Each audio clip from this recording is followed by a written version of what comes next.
Welcome back. Now, just a few months ago, the Food and Agriculture Organization predicted that 7 million Nigerians will experience food shortage between June and August this year, as 16 northern states and Federal Capital Territory have been identified to face food and nutrition crisis. Now, here we'll be discussing challenges of food security in Nigeria. And to discuss this with us is Mayor Innocent Solomon, President and Founder of Foodbank Development Network. You're welcome. Yeah, greetings. Good morning. Thank you. You're welcome once again. Yeah, thank you. I hope you're comfortable. Yeah. All right. I know this might sound like a really straightforward question, but I think it's the most important. How can food shortage be prevented in a time like this, when we know that a lot of countries and economies are being stretched thin, and of course we also know a lot of sectors are also doing their best to compensate for the situation. But we are in the middle of a global pandemic, and right about now a lot of things can happen. One of those things is a food shortage. So how can it best be prevented in the middle of a pandemic? Okay, that's a nice one. Well, first of all, I'll start by saying food is an essential commodity for human race. And security as it relates to agriculture also play a major role in Nigeria. Agriculture is a business. If I'm to quote Akumi Asenina, that's the former president for Foodbank Development Network, he said, agriculture is a business. Nigerians as a whole, most people are yet to get to that level of seeing agriculture as a business.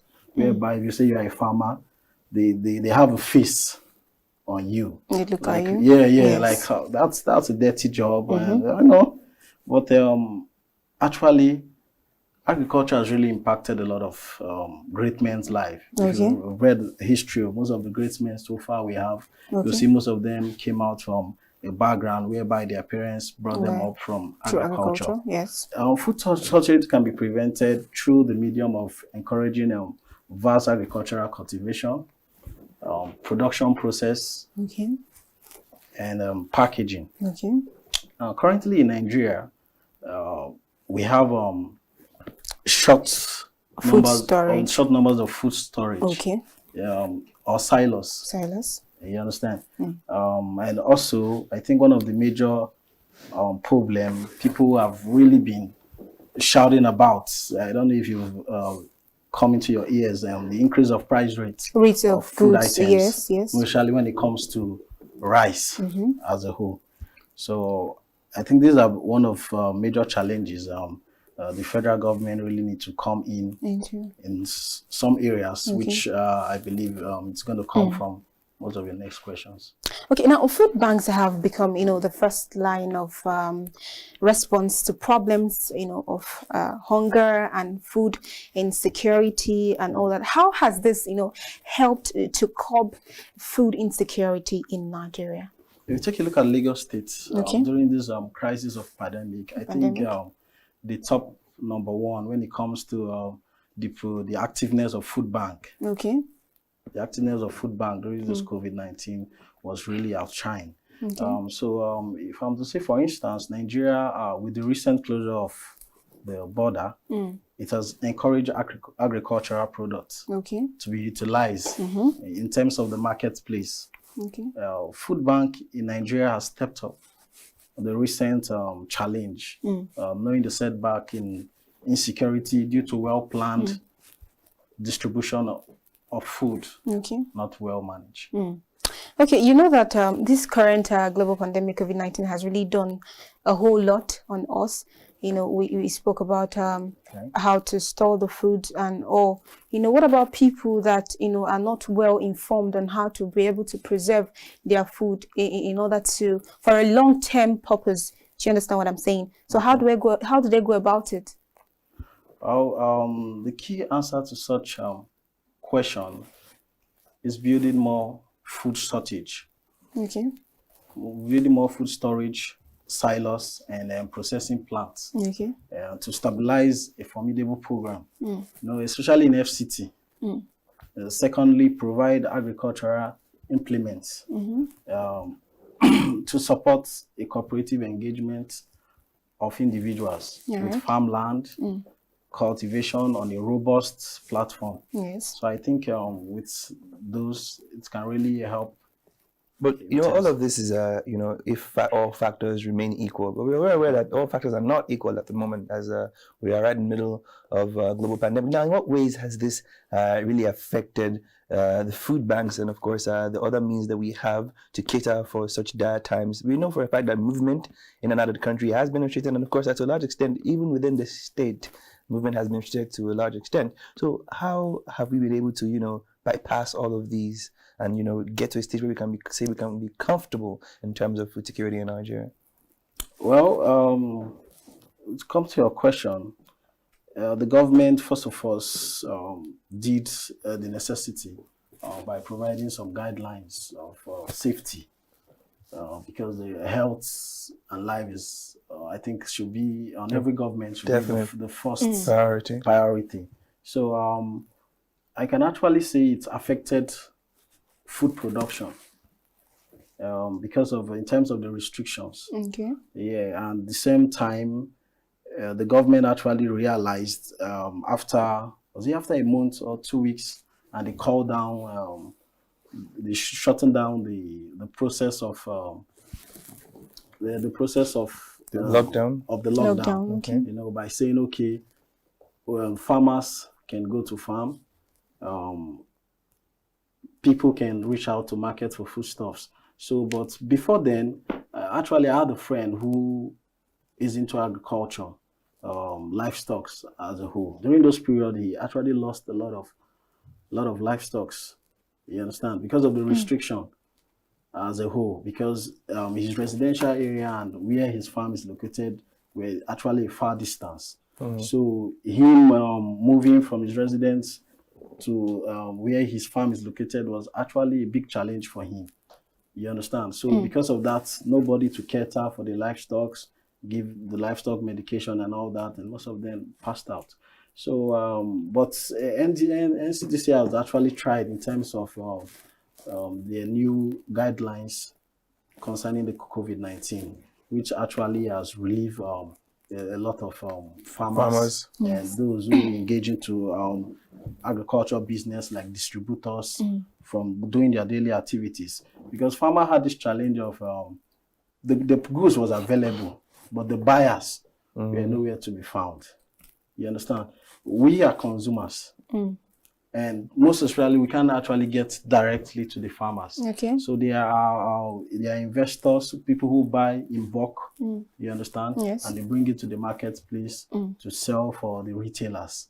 You understand? So the process, the main issue was actually from the process, from the resellers getting to the farmers, then bringing to the retailers to sell to the consumers. So that aspect of restriction of movement affected most of the farmers. Their crops were dying.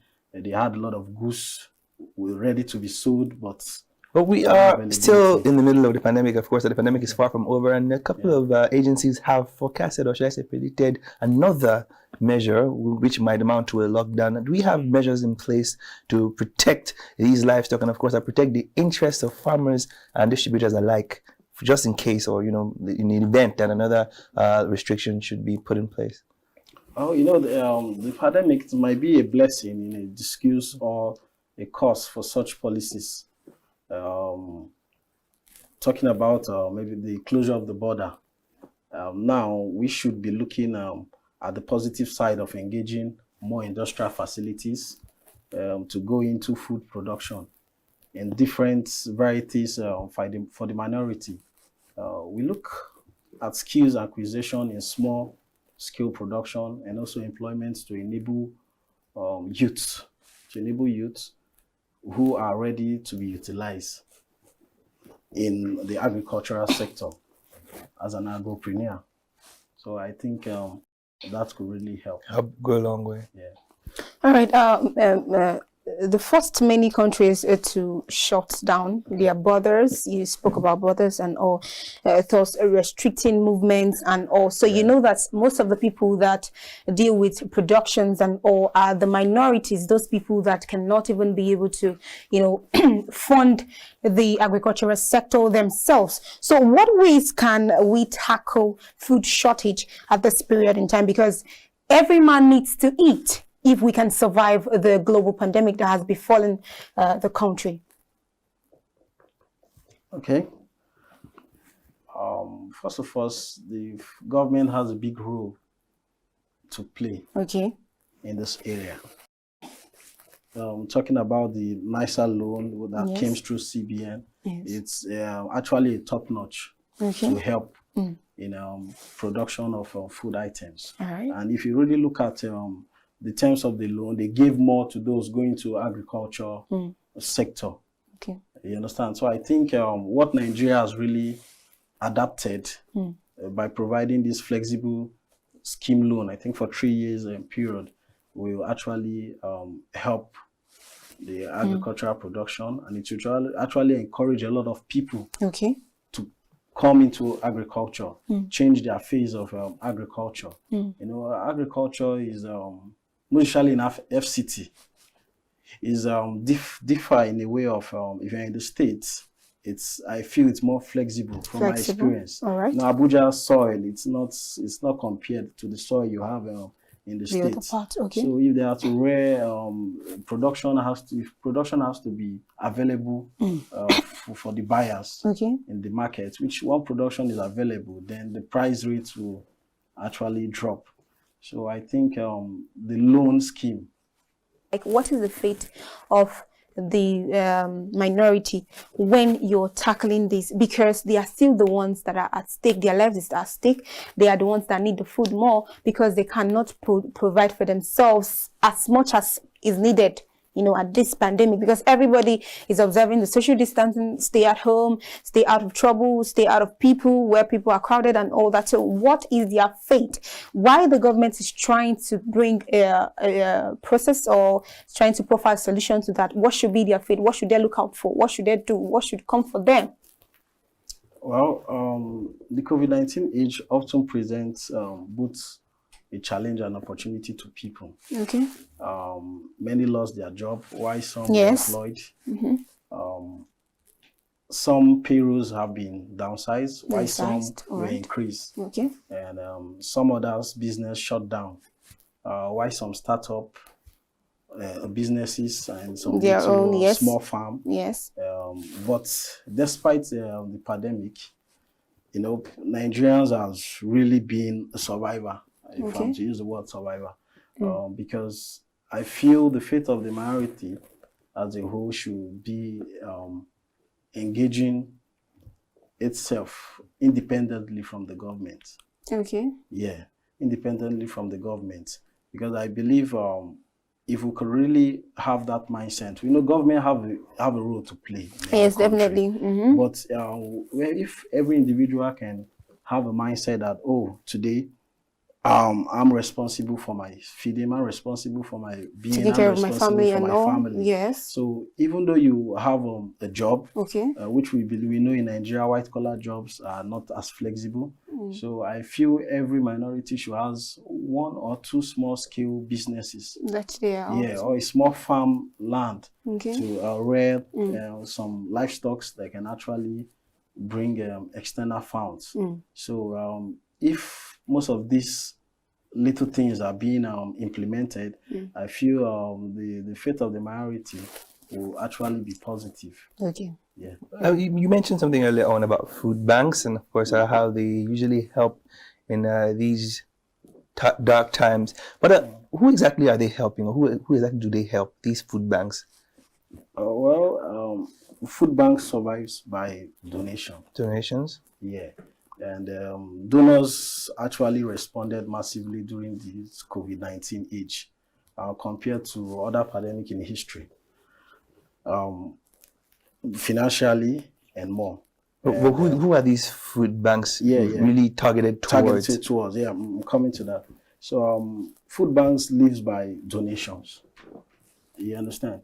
That's the point I'm trying to give before coming to your question. So food banks are focused on low-income earners, number one, family with problems, people with disabilities, people from poor background, people who actually are still looking for one or two means of survival. So that's most of the targets of food bank. And during this pandemic, actually, food bank has really been active. Okay. Food bank have been active. They've been effective in. Yeah. They've been effective. Okay. Maybe possibly not the way the news, social media have been projecting it. But I mean, they were really active. Don't you think the social media and the news vendors would have weighed in? But you can't really please people when it comes to giving. But you are of the opinion that they are helping. Yeah, I have the opinion because I have seen. Because if you take, for example, I always use Lagos State as example because I think Lagos State was more pronounced. So it's everywhere in the they have the highest number of cases. They had the highest number of cases, and despite having the highest number of cases, they had the highest number of giving, of reach outs, bags of rice, foods, and I'm not talking about most of the funds that was given out to some rural communities. Yes, fund was given out to some rural communities to encourage them in terms of getting food for themselves and in terms of surviving since movements was restricted. But the truth about it is that food bank has been really effective during this COVID-19 period. Right, I think compared to other times. Okay, just finally, what can you point out the challenges in crop production as it affects food security? Okay, the challenges of crop production are broad. It has to be followed up with food agricultural experts to know the devastating effect. Okay. To know the devastating effect of the farmers. Okay. Lack of fertilizer, insufficient farm inputs, and inadequate access to financial empowerment in agriculture among farmers. Okay. So I actually feel if implementation is being carried out based on the items I've listed, it will actually go a long way. Okay, so finally, what's your advice to those peasant farmers who are starting up, and then what can you bring as an agency, as the president of food banks, to the people who are out there in this COVID-19 looking forward for a source of livelihood? If you're talking about the pandemic has been relieved in a lot of ways, whereby the lockdown has been relieved. Yes, the lockdown has been relieved. The pandemic is still ongoing. Yeah, the pandemic is still ongoing, but the lockdown has been relieved for a while, whereby people are going on with most of their daily activities. I think restriction just still goes to only few companies or few sectors that are not yet operating for now. But for now, I think pandemic is relief. A lot of people have been moving out on their daily activities and lifestyle. But if I'm to advise the food bank as a whole is to do more. But the only way food bank can do more is by donation.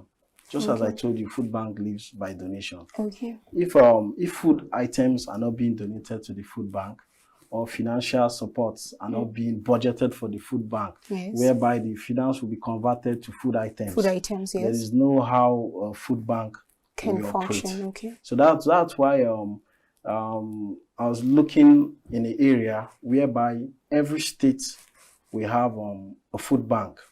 So the food bank will be more like a collection center.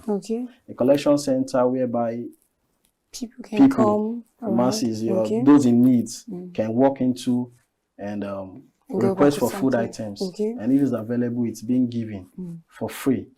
So, but I feel if this could be achieved, every citizen has a role to play in giving, not just the government. Definitely. It's all a collective responsibility. Thank you so much, sir. Thank you so much for coming. Appreciate your comments on the situation. And we sincerely do hope there is some level of improvement for the betterment of every single citizen of Nigeria. Of course, Abuja File continues. Stay tuned. However, return more interesting conversations for you coming from the nation seat of power. We'll be back.